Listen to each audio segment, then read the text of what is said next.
dengan Opung Parbelak di acara Pro Kontra, di mana setiap narasi memiliki sudut pandang berbeda, tergantung di mana posisi Anda berada, dan Anda tidak perlu merasa berdosa. Bahas apa kita, Pung? Kita mau bahas seorang komika terkenal di Indonesia, tapi etikanya dipertanyakan. Siapa itu, Pung? Tak lain dan tak bukan adalah Pandji Pragiwaksono. Masih viral video-videonya itu, Bah. Kenapa kurang beretika? Karena dia cari duit ya dengan cara mencela orang lain. Nyari duit dengan cara mencela orang lain. Bagaimana kita mempertanyakan etikanya itu? Kan begitu. Ya, mencari duit dengan cara nyenggol-nyenggol masalah sholat. Nyenggol-nyenggol masalah pemimpin. Nyenggol-nyenggol presiden. Dia cari duit dengan cara begitu. Karena apa? Dia tahu pasarnya itu 24%. 24% pasarnya, kawan. Karena sejatinya dia adalah pendukung Anies, maka pasarnya adalah para pendukung Anies. Sudah jelas. Tidak perlu dipertanyakan lagi.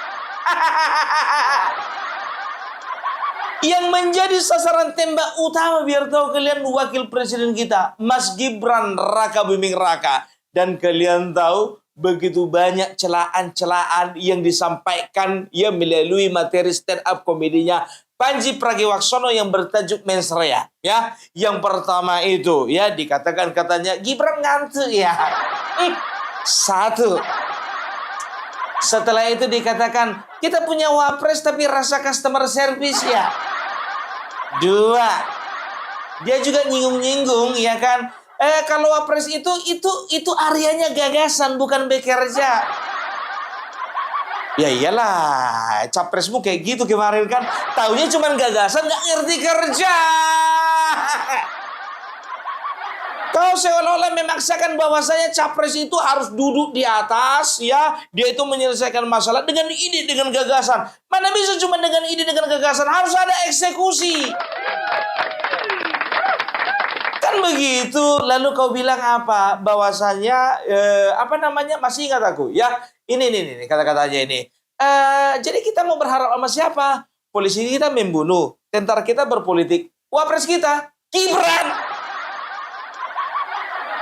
Sekarang begini, ku bilang sama kau dulu ya. Coba dulu ya, kita adu dulu ya. Enggak usah dulu jadi wapres, jadi wali kota aja ya. Terserah kau mau di mana, yang penting nggak di Solo dan nggak di kampungmu, ya. Di kampungku aja ya, di kota Siantar, ya kan. Coba bikin dulu pemilihan, ya. Yang 101 adalah Pandji Pragiwaksono, calon wali kota. 02 yang jadi calon wali kota adalah Jan Etes. Nggak usah Gibran, Jan Etes.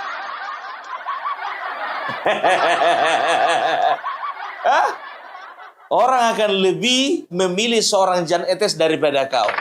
Karena apa?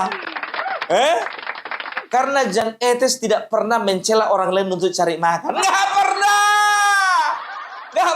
Ya nggak pernah lah, Bung. Kan dia kan belum bisa cari makan sendiri.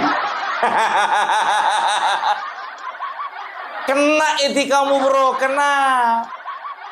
Begitu selesai dia, ini kan acaranya kan tanggal di bulan Agustus kan tahun kemarin kan. Begitu selesai dia langsung terbang ke New York. Jadi sekarang dia santai aja, men. Ya kan, bagaimana ributnya kita, ya itu dia gak peduli, dia lagi di New York. Ya, berbagai macam serangan, berbagai macam celaan, berbagai macam hinaan, berbagai kritik yang destruktif dia lontarkan ya. Di dalam acara stand up comedy itu terhadap Mas Gibran ya. Tapi coba kalian bayangkan bagaimana ya respon Mas Gibran dengan stand up comedy yang dibuatnya, dan aku yakin ini sebetulnya sudah dibuat, dipersiapkan, disetting ya. Itu memang betul-betul untuk mendiskreditkan Mas Gibran. Judulnya aja seolah-olah kayak mengkritik pemerintah gitu loh. Iya kan, kalau mengkritik pemerintah maunya diundang dong orang pemerintah gitu. Masa yang diundang Anies Baswedan? Wajar lah, Pung. Anies Baswedan itu kan free, Pung. Free non-job.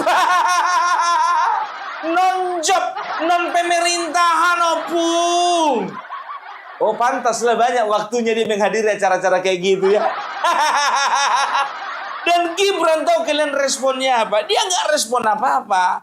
Dia nggak balas apa-apa. Dia nggak komen apa-apa. Ya, dan dia tidak posting apa-apa. Enggak. Tapi dia ya di background postingannya dia pasang lagunya si Pandji Pragiwaksono beberapa tahun yang lalu. Itu aja di postingnya gitu loh. Dia posting di Instagram. Tapi backsound lagu si Pandji. Artinya apa? Ya itu artinya bahwasanya dia ingin menunjukkan bahwasanya ya Mas Gibran ini ternyata sudah memperhatikan candaan-candaannya atau materi-materi stand up-nya yang ada di tajuk Mensreya itu. Ya seolah-olah Mas Gibran ingin menunjukkan itu. Gue perhatiin lo. Pandji, gue perhatiin lo. Tahu nggak sih lo? Lo tahu nggak kalau gue perhatiin lo? Tapi gue nggak mau komentar, Pandji. Cukup nih gue posting aja nih. Gak ada komen dia. Tahu kalian malah yang komentar bukan cuma mengkomentari, tapi juga melaporkan Pandji Pragiwaksono itu pemuda Muhammadiyah dan Nahdlatul Ulama. Dilaporkan dia. Dan ada juga beberapa ratus orang demo karena Nahdlatul Ulama dan juga Muhammadiyah ini merasa direndahkan gitu. Dan baru-baru ini biar tahu kalian ya, ternyata bukan hanya pemuda Nahdlatul Ulama dan juga Muhammadiyah, ya Habib Rizik pun ternyata gerah dengan salah satu materi stand up-nya Pandji Pragiwaksono yang menyinggung-nyinggung masalah sholat. Ada itu materinya menyinggung-nyinggung sholat. Sekarang tahu nggak kalian Garuda Indonesia itu lagi buka lowongan. Semua pilot itu diterima. Yang penting salah satu syaratnya adalah jangan pernah meninggalkan sholat. Bla bla bla bla bla bla bla bla bla bla bla bla. Pandji nggak heran ya. Ibu Irma Suryani mengatakan, emang nggak ada materi yang lain? Nggak ada materi yang lain. Kok membahasnya itu aja sih? Memang betul seolah-olah Pandji ini sedang mengeksploitasi kebencian ya beberapa persen masyarakat terhadap pemerintah, terhadap negara. Itu yang dieksploitasinya untuk cari uang. Bodohnya orang ini, mereka nonton, mereka beli tiket ya. Setelah mereka beli tiket, habis duitnya Pandji pergi ke luar negeri. Bawa duit itu semua pulang ke rumahnya sana. Ya kan begitu dieksploitasi kebencian mereka itu dengan ketawa ketiwi hahaha hihi, merasa puas oleh karena ada sesosok makhluk di atas sana yang sedang mempermainkan presiden, mempermainkan wakil presiden, mempermainkan TNI, mempermainkan Polri. Terpuaskan. Ada yang bayar tiket sekian, ada bayar tiket sekian, ada bayar tiket sekian, VVIP bayar sekian. Setelah itu ya kan uangnya begitu terkumpul di bawah semuanya. Ya setelah setelah dibagi-bagi ya kan sama IO, sama ini, sama ono di bawah. Puas, makanya aku bilang banyak orang sekarang menjual kebodohan. Seolah-olah masyarakat diajarkan gitu loh, ya untuk membenci pemimpinnya. Ya sama seperti Ibu Irma Suryani mengatakan, ya kenapa Pandji harus mengangkat materi mengenai Presiden Prabowo penculik? Itu nggak etis. Begitu, tahu dulu sejarah bro, baru bikin materi. Ini sejarahnya kan nggak lengkap yang kau tahu. Setelah itu bicara tentang TNI, berbicara tentang Polri, berbicara tentang pemimpin kepala-kepala daerah. Ya, pelajari dulu gitu, matang dulu kau, belajar dulu, pintar dulu kau, baru bikin materi. Apa kau bilang kemarin? Lihat orang Sunda paling suka milih artis.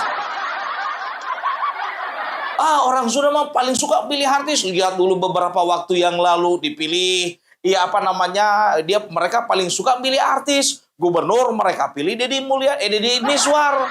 Setelah itu Deddy Yusuf. Deddy Miswar bintang film, Deddy Yusuf bintang TV. Nah, Deddy Mulyadi bintang YouTube. Aku juga mikir kapan ya gitu yo. Deddy Miswar bisa sudah menjadi gubernur kan begitu. Iya kan, perasaan kemarin Deddy Miswar mencalonkan aja. Wah, ternyata ya Panji Pragiwaksono kurang baca dan ternyata angkat bicaralah si Deddy Mulyadi. Panji Pragiwaksono, ya saya mah suka atuh untuk materi-materi Panji. Saya ini penggemar Panji. Tapi Panji perlu belajar. Karena apa? Karena kemarin Deddy Miswar itu calon gubernur, saya calon wakil gubernur. Tidak menang. Jadi Deddy Miswar tidak pernah menjadi gubernur. Nah, kalau berbicara tentang artis YouTube, tidak apa-apa. Tapi saya undang dulu Panji Pragiwaksono keliling dulu atuh. Ya di jalan-jalan yang ada di Jawa Barat ini. Ya periksa semuanya. Bagaimana anggarannya, bagaimana kondisi jalannya, bagaimana daerahnya. Harus begitu, pelajari dulu. Dipelajari heula atuh Panji. Ari kumaha teh si Panji yo. Kelakuan nanti meni goreng pisang. Bager tuh Panji. Aduh pung parbelang tong bahasa Sunda tuh pung parbelang. Ya lain sadayana orang Sunda pung. Mapai jalan satapak ngajuk-juk ka hiji lemur. Panji. Kekarasa capek nak sabab aya nu diteang naon eta duit cicis. Opung eta terjemahanna teh naon? Ya cari neangan surangan atuh di Google. Ulah orang ditanyakeun. Kumaha ya? Aku parbela kok sekali lagi kalau bisa ngomong Sunda kok nggak ada translasinya, nggak ada terjemahnya, ku tutup YouTube ini. Tapi yang luar biasa yang TOP itu Mas Gibran, luar biasa. Iya kan?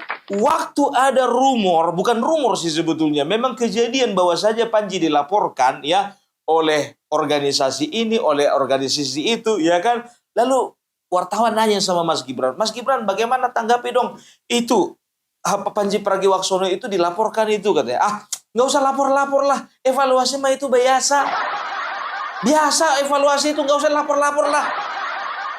Ngapain dilapor-lapor gitu? Padahal dalam hati saya pengen tahu ya kan. Tapi artinya apa? Bukan Gibran namanya kalau beliau ya tidak bisa menyelesaikan masalah dengan caranya sendiri. Salah satu kemampuan yang dimiliki Gibran adalah mengelola masalah. Dia bisa menciptakan masalah yang dijatuhkan kepadanya, ya dia bisa pergunakan itu bukan untuk menjatuhkan orang lain, tapi membuat sebagai pijakan kaki sehingga dia berdiri lebih tinggi. Makin dilempari batu lagi, dia bikin lagi pijakan kaki makin tinggi lagi. Dilempari lagi dengan hujatan, dengan fitnahan, dengan tudingan, dengan hinaan, dengan caci makian, ya. Dia gunakan semuanya itu sebagai pijakan kakinya untuk lebih tinggi lagi. Itu dia, coba bayangkan kalian, apa sih dosa Mas Gibran sama Panji Pragiwaksono? Coba, ya. Yang kasihannya lagi bertahu kalian ya kalau nggak salah dia dikecam juga oleh ulama-ulama yang ada di Banten. Dikecam dia biar tahu kalian gara-gara masalah sholat ini. Tapi dari semuanya itu yang paling aku kasih biar tahu kalian ya kan, ternyata maaf ya gara-gara dia membuli anak presiden, anaknya dibully di media sosial. Itulah makanya jangan pernah kita melakukan sesuatu yang tidak baik terhadap orang lain. Karena apa? Ketika yang tidak baik itu datang kepada kita, sakitnya tuh di sini. Di dalam hatiku. Sakitnya tuh di sini. Dan bininya bilang, maju lu semua, katanya. Gara-gara di New York ya makanya kau berani bilang kayak gitu. Bikin video balasan lagi si Panji ini kan katanya gitu. Gua ketawa ya. Gua dituduh menjelek-jelekkan, menghina anak presiden. Anak gue dibully. Jadi gue mikir, emang Panji anak-anak ya? Emang Gibran anak-anak ya? Bayangkan kalian, ya kan, sebetulnya itu ekspresi dia. Jadi begini ya. Yang ku perhatikan bedanya Panji ya dengan Gibran ya dari tingkat kedewasaan saja sudah kelihatan. Kenapa bilang? Waktu Mas Gibran dihina, dicaci, dibilang ngantuk, dibilang wapres rasa customer service, dibilang ya pokoknya macam-macam lah ya. Dia nggak respon apa-apa, dia hanya pasang lagunya Panji. Seolah-olah dia kayaknya suka gitu lagu Panji. Padahal sebetulnya dia pun nggak tahu sebelumnya Panji itu belum bisa nyanyi, dia nggak tahu sebelumnya. Tapi sengaja dia pasang itu. Nah begitu ada yang ngelaporin si Panji, ya kan dia katakan udah nggak usah lapor-lapor kan begitu. Nah ini satu poin untuk Mas Gibran. Nah begitu Panji ya diserang oleh netizen ya mengenai keluarlah video-video lama Panji yang menceritakan bagaimana anak-anak di sekolah anak-anaknya itu nggak mau berteman dengan anaknya ya, dia bikin video balasan. Iya, dewasa dong bro. Oh nggak bisa Bung, ini kan anak-anak bukan masalah siapa yang dibully netizen, entah dibully netizen dia, entah mamanya, entah anaknya, entah keluarga, entah segala macam. Ya dewasa dong. Membuli mau, dibully nggak mau. Aku tidak membenarkan, ini aku disclaimer ya. Aku tidak sedang membenarkan bulian yang diarahkan kepada anaknya Panji. Enggak. Tidak.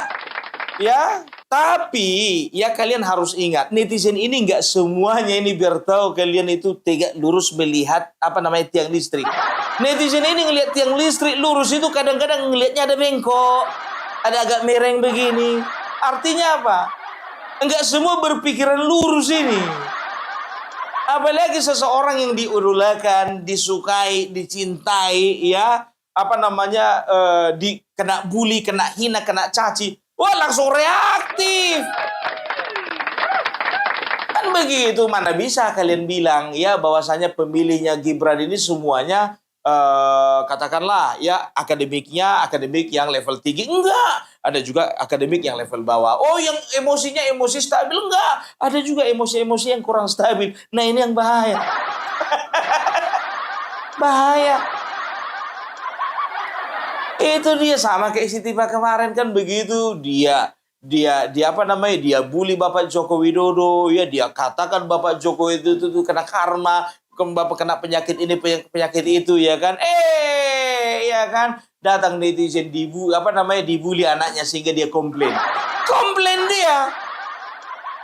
Maaf kalau Bung Parbilak jujur aja nggak terlalu selera dengan hal-hal seperti itu. Kalau misalnya aku komentari Tifa, Tifa aja anaknya nggak akan komentari, enggak. Begitu juga kalau misalnya ya aku akan kritisi yang namanya Panji. Aku nggak akan sentuh anak dan juga istrinya, nggak akan pernah. Itu aku, bukan netizen yang lain. Nah, disinilah sebetulnya dibutuhkan kedewasaan di dalam menggunakan media sosial. Dibutuhkan kedewasaan dalam menyikapi seorang pemimpin. Betul, aku setuju dengan Ibu Irma Suryani. Nggak punya etika kau Panji. Karena apa? Kau bilanglah Presiden Bapak Prabowo itu penculik segala macam. Itu kan konotasinya negatif. Sementara beliau itu waktu itu sedang menjalankan tugas. Kalau beliau memang melakukan kejahatan HAM, ya artinya beliau itu sudah mendapatkan stempel dari hakim bahwa betul-betul beliau adalah penjahat HAM. Kalau memang dia mengikuti persidangan, terbukti salah, kan begitu. Ini kan di sidang ada nggak? Enggak. Enak aja kau ngomong, ya kan? Penculik. Jadi ya tolong dulu untuk komika-komika yang lainnya ya, jangan pernah menggunakan kekurangan orang lain, menertawakan kekurangan orang lain untuk kalian cari duit. Gak boleh itu, pantang itu. Kalau bahasa Jermannya itu pamali.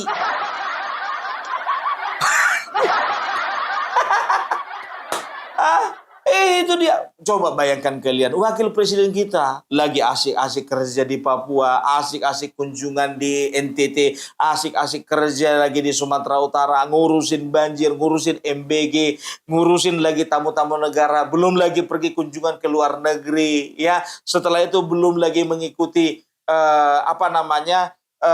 pertemuan-pertemuan dengan para pemimpin dunia. Kau sanggup nggak, Panji? Sanggup nggak? Kurasa pun kau juga menghadapi presiden Cina pun juga nggak sanggup kau. Lapet. Makanya aku bilang, tes dulu orang ini ya menjadi wali kota Siantar. Pemilihan dulu antara Panji dengan Jan Etes. Aduh, ya jadi memang itu dia. Ya kadang-kadang orang ya kalau sudah memang punya niat jahat gitu loh. Kalau aku bilang sih ini mensreya betul-betulan. Niat jahatnya itu memang betul-betul untuk mendiskreditkan pemerintah. Emang sekarang begini ya, dikatakan polisi katanya membunuh. Emang semuanya polisi membunuh? Enggak kan? Justru di sini kau sebagai seorang warga negara yang baik ya, justru kau itu harus memberikan kecerdasan kepada masyarakat bahwasanya kepolisian kita itu tidak ada yang salah dengan lembaganya, tidak ada yang salah dengan institusinya, yang salah oknumnya. Begitu juga TNI, kalaupun juga ada TNI yang sedikit-sedikit meleset, itu juga oknum, bukan institusinya. Pergi dulu kau ke Aceh, pergi kau dulu ke Sumatera Utara, pergi dulu kau ke Sumatera Barat, ya Panji ya. Kau lihat dulu bagaimana berapa ribu personil Polri yang turun tangan untuk membantu korban bencana alam, Panji. Kurang ajar kau bilang-bilang pembunuh. Nggak bisa seperti itu. Begitu juga TNI. Ya, kau perhatikan apa yang mereka lakukan. Mereka membangun tenda, mereka membangun jembatan, mereka membantu warga yang ingin menyeberangi jembatan, mereka membantu warga di dalam mendapatkan logistik, mereka membantu warga di dalam mendapatkan air bersih. Otak tuh dipakai. Ngomong aja kau hanya mengeksploitasi kebencian kau saja untuk cari uang. Hal-hal ini seperti ini aku gak setuju. Aku bilang sama kalian, sampai kapanpun Opung Parbelak tidak akan pernah senggol-senggol polisi dan juga senggol-senggol TNI, gak pernah. Gak akan pernah. Ya karena bagiku negara ini kalau nggak ada polisi, nggak ada tentara, satu hari aja hancur kawan, hancur. Coba terjadi kejadian bencana alam, yang turun tangan siapa? Langsung TNI Polri, bukan keluargamu. Contoh, aku punya keluarga, ya nggak usah jauh-jauh. Aku punya keluarga, katakanlah di Tapanuli Tengah, ya di daerah Sibolga sana, ya kan? Begitu kena juar, ya kan? Diterjang banjir apa segala macam, aliran listrik putus, sinyal nggak ada, kita kebingungan kan begitu. Nah sementara laporan dari sana ke BNPB langsung, TNI Polri langsung, mereka ya langsung turun ke lapangan, bukan Opung Parbelak. Dengan segala daya dan upaya, bahkan biar tahu kok Panji, 3 orang ini dari Bapak Maruli sendiri, ya Maruli Simanjuntak, Kepala Staf Angkatan Darat, mengatakan 3 orang anak buahnya gugur, Panji. Kelewat kalau ku bilang ya, ini nggak bisa dibenarkan hal-hal seperti ini ya. Ini adalah pendidikan yang buruk, ini adalah presiden yang buruk, sesuatu hal yang buruk. Kalau seperti ini dibiarkan terus-menerus, ya kita nggak tahu generasi kedepannya bagaimana ya. Jangan gara-gara kalah dalam pemilihan kemarin itu yang kau dukung kemarin itu ya, jadi kau yang sewot. Sedangkan Anies saja ketawa-ketawa aja dia. Tenang-tenang aja dia ngisi ceramah sana. Kok jadi kau yang repot? Harusnya wapres kita itu areanya area gagasan. Ya pantas lah, nggak menang capresmu kemarin.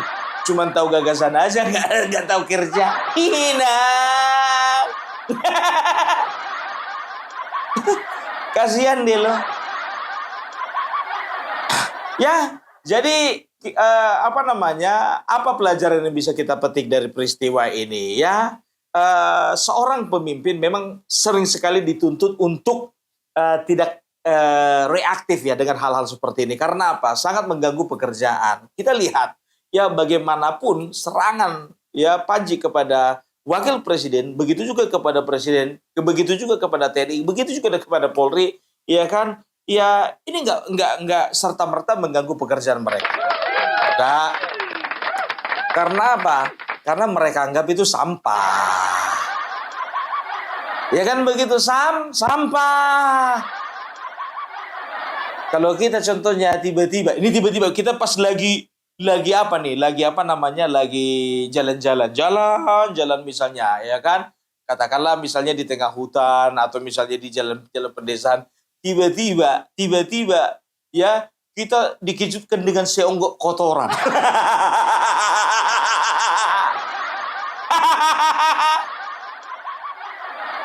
Dan kotoran itu ternyata ya adalah hasil sekresi ya, hasil pembuangan dari seekor makhluk yang botak, agak panjang badannya. Ya, setelah itu apa namanya? Berbulu. Botak agak panjang badannya berbulu. Makhluk apakah itu? Anggap sajalah anjing botak. Anggap saja anjing botak. Kucing botak ada kan? Ya, kalau nggak salah itu jenisnya Sphinx ya, kalau nggak salah ya. Ya kita anggap aja lah ada anjing botak. Agak panjang dia. Cuman ini kakinya 2. Ya kan? Anggap aja lah si anjing ini cacat kan begitu. Ya kan? Ya kita nampak ya kan buang kotoran dia. Reaksi kita pertama sekali apa? Yang pertama terkejut, yang kedua ketawa. Ternyata ada makhluk kayak gini ya. Jadi gitu aja gitu loh. Respon kita seperti itu aja, santai aja gitu. Opung perbelak sebentar dulu. Kalau masalah kotoran Opung ya, itu masih kami ya kita maklumi lah kan begitu. Tapi makhluk botak panjang ini ya. Nggak pernah kayaknya kami menemukan Pung. Apalagi anjing gitu loh. Anjing botak panjang kayaknya nggak pernah. Anggap aja lah ada. Anggap aja ada. Ku bilang kan anggap ada. Itu kan hasil daripada imajinasiku. Ya kan? Ya itu dia reaksi ya. Kayak kita terkejut. Ih, tai. Kan begitu. Yang kedua, wah, binatang apa itu? Kan begitu. Dibuang kotoran dari situ ya. Dimakannya kotoran itu. Iya. Ketawa kita kan. Kita jadikan itu hiburan. Opung Parbela kok absurd kali contohmu itu. Abang nggak ada contoh yang lebih sopan.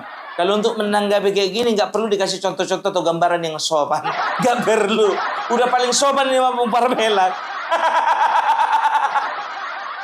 Ya, jadi itu dulu dari Opung Parbela. Kita dukung terus Bapak Presiden kita, Bapak Prabowo dan juga Bapak Gibran di dalam menjalankan pemerintahan ini ya, supaya diberikan kekuatan daripada manusia-manusia yang betul-betul tidak suka sama beliau ini ya, dan juga diberikan keberkahan dan juga hikmat dan juga kebijaksanaan bagi mereka berdua. Kita doakan ya supaya mereka ini tetap di dalam kesehatan. Prabowo Gibran 2 periode. Oke, itu dulu dari Opung Parbela di acara Pro Kontra. Bye bye.